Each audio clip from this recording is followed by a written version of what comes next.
नमस्कार. उमेद विकासाचा 24 तास घडामोडींमध्ये आपलं स्वागत करतो. पंचायत समिती जिल्हा परिषद निवडणूक रणधुमाळीला सुरुवात. जिल्हा परिषदेच्या उमेदवार अस्मिता शिवाजी माळी, पोयजे पंचायत समितीच्या उमेदवार जनाबाई वसंत काठावले तसेच वावेघर पंचायत समितीचे उमेदवार मयूर सुरेश ठाकूर या महाविकास आघाडीच्या उमेदवारांचा निवडणूक प्रचाराचा शुभारंभ आज टाकेदेवी देवस्थान दांडफाटा येथे पार पडला. दोन उमेदवार मशाल शिवसेना ठाकरे गटाच्या चिन्हावर लढणार तर एक उमेदवार शेतकरी कामगार पक्षाच्या चिन्हावर लढणार असून कार्यकर्त्यांमध्ये जोश निर्माण झाला आहे. देवाच्या चरणी नारळ फोडून प्रचाराला अधिकृत सुरुवात करण्यात आली. यावेळी कार्यकर्ते, पदाधिकारी आणि ग्रामस्थ मोठ्या संख्येने उपस्थित होते. देवदर्शन घेऊन जनतेच्या आशीर्वादाने विकासाचा संकल्प करत उमेदवारांनी प्रचार मैदानात उतरल्याने परिसरात निवडणूक वातावरण तापू लागले आहे. या प्रचार शुभारंभामुळे जिल्हा परिषद व पंचायत समिती निवडणुकीतील राजकीय हालचालींना वेग आला असून आगामी दिवसात प्रचार अधिक तीव्र होण्याची चिन्हे या ठिकाणी दिसत आहेत. सगळ्यांना प्रथमतः आम्ही आभारी आहे सगळ्यांचा की आज या टाकेदेवीच्या चरणी नतमस्तक होताना, आज या प्रचाराचा शुभारंभ करत असताना आपण सर्व मंडळी इथे आलात. प्रथमतः मी आपला खूप आभारी आहे. बहुसंख्येने आलात आणि आजपर्यंत आपण जर बघितलं तर आता सांगितल्याप्रमाणे हा वावेघर जो जिल्हा परिषद मतदारसंघ आहे तो पूर्वी गुलसुंदा या नावाने ओळखला जात होता. तो पूर्वीपासूनच महाविकास आघाडीचा बाले किल्ला आहे, यात दुमत असण्याचं कारण नाही. आणि हे असताना आज एक अस्मिता शिवाजी माळी या उमेदवार आहेत जिल्हा परिषदेसाठी. पंचायत समितीसाठी सुरेश मयूर ठाकूर आहेत आणि पलीकडच्या भागात मयूर सुरेश ठाकूर आपले पंचायत समितीसाठी उमेदवार आहेत आणि पोयजे पंचायत समितीसाठी जनाबाई वसंतजी काठावले यांच्या मिसेस आपल्या समोर येत आहेत.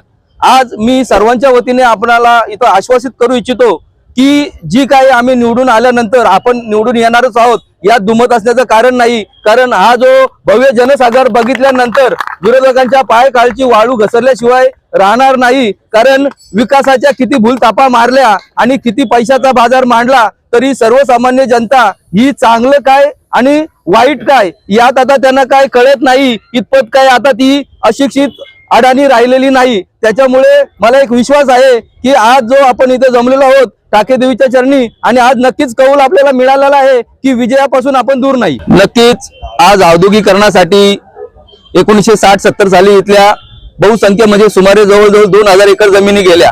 आज आपण पाहतोय की BPCL सारखे कंपनी इथे येत असताना शेतकऱ्याला जो मोबदला मिळायला पाहिजे होता त्याची जबाबदारी ज्यांनी उचलायला पाहिजे होती, ज्यांनी शेतकऱ्यांचं पुनर्वसन असेल त्यांना जो 12.5% 22% प्रमाणे जो मोबदला मिळायला पाहिजे होता तो इथे कुणी नाव घेत नाही मी, परंतु सर्व जनतेला माहित आहे की ही जबाबदारी कुणाची होती आणि कुणी न्याय मिळवून द्यायला पाहिजे होता. साहेब, तुम्ही प्रश्न विचारलाय, मी आणखीन एक सांगू इच्छितो की ज्या वेळेला हा प्रकल्प येत असताना मंत्रालयामध्ये चंद्रकांत दादा पाटील महसूल मंत्री होते. त्या दालनामध्ये शेतकरी संघटना आणि शेतकरी बांधव असतील किंवा इतर भागातील सरपंच असतील, लोकप्रतिनिधी असतील, इथे हे उपस्थित असताना त्या चर्चेमध्ये शेतकऱ्यांची मागणी होती की शेतकऱ्याला 40% मोबदला मिळाला पाहिजे.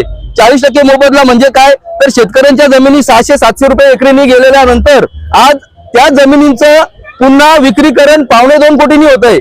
मग जसं 12.5% 22% जर तिकडे त्या भागात सिडको देते तर मग आमची फसवणूक करायचं काही कारण नव्हतं. आणि त्या मीटिंग मध्ये चंद्रकांत दादा पाटील यांनी मुद्दा उपस्थित केला की भले तुम्हाला 40% नाही पण 20% 25% कसे देता येतील. मग हे देण्याचं त्यांनी तिथेशी चर्चा केली. मग मंत्रालयात जर अशी चर्चा होत असताना मंत्री महोदय किंवा शेतकरी संघटना, लोकप्रतिनिधी तिथे उपस्थित असताना या प्रश्नाला वाचा फुटायला पाहिजे होती. कारण आजची ही रसायनीची जनता ही जमीन गेल्यामुळे पूर्ण भूमिहीन झालेली आहे आणि हे जे प्रकल्प येत आहेत हे पूर्ण म्हणजे लादण्याचं काम आहे. म्हणजे काय, काम करतोय माणूस पण त्यातून पुरेसं पोट भरण्याचं काम पण इथे होत नाहीये. उलट माणूस तो कर्जातच म्हणजे कुठेतरी चांगली सुखाची स्वप्न बघतोय की भविष्यात माझं चांगलं होईल, परंतु इथं अंधाधुंदी कारभार चाललेला आहे. आणि हा कुठेतरी विषय इथं संपुष्टात येण्यासाठी इथं बदल होणं नक्कीच गरजेचं आहे. कारण आज आम्ही बघतोय की या भागामध्ये नोकर भरती होत असताना पण इथे माथाडीसाठी स्थानिक आमचे जे गावकरी आहेत ते झुंजतायत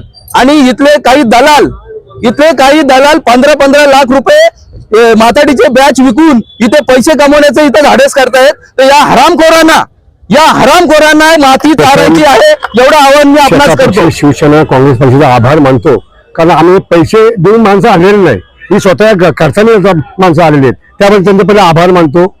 आणि विकास होणे हा माझा कर्तव्य आहे. मी गेली 10 वर्ष निवडून आलेलो आहे, पण पक्षवाद बघला नाही कुठला. तालुक्याचा विकास झाला पाहिजे हाच उद्दिष्ट माझा होता.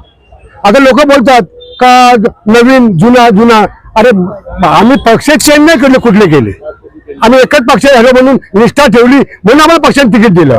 काही काळ पक्ष बदलतात, काही काँग्रेसमध्ये, काही शिवसेनेमध्ये, काही भाजपमध्ये. भाजपमध्ये काय लोक जातात? पैशासाठी जातात. आम्ही पैसा लालचाल आम्ही फक्त पैसा नाही कमवला, पण माणसं कमवली म्हणून आज जनसमूह आमच्या जवळ आहे.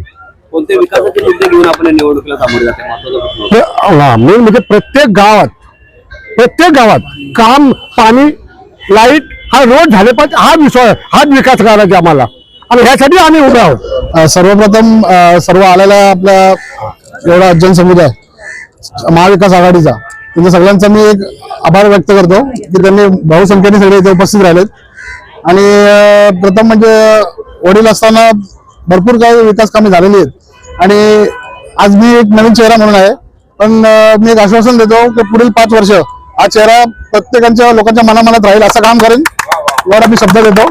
आणि लोकांचा भरपूर पाठिंबा आहे मला, त्या हिशोबाने मी या ठिकाणी महाविकास आघाडीच्या 3ही उमेदवारांसाठी प्रचाराची सुरुवात करण्यासाठी येथे प्रचाराचा नारळ फोडला आहे टाकेदेवी येथे. तरी या ठिकाणी 3ही पक्षांचे ज्येष्ठी कार्यकर्ते आणि मोठ्या प्रमाणावर जनसमुदाय येथे एकत्र आला आहे आणि यातच आपला विजय निश्चित आहे. तरी विजयाची पताका ही आपल्या अंगणातच लागणार आहे यात शंकाच नाही. तरी यासाठी आपण 3ही उमेदवारांना प्रचंड बहुमताने विजयी करण्यासाठी सर्वांनी प्रयत्नांची पराकाष्ठा करावी.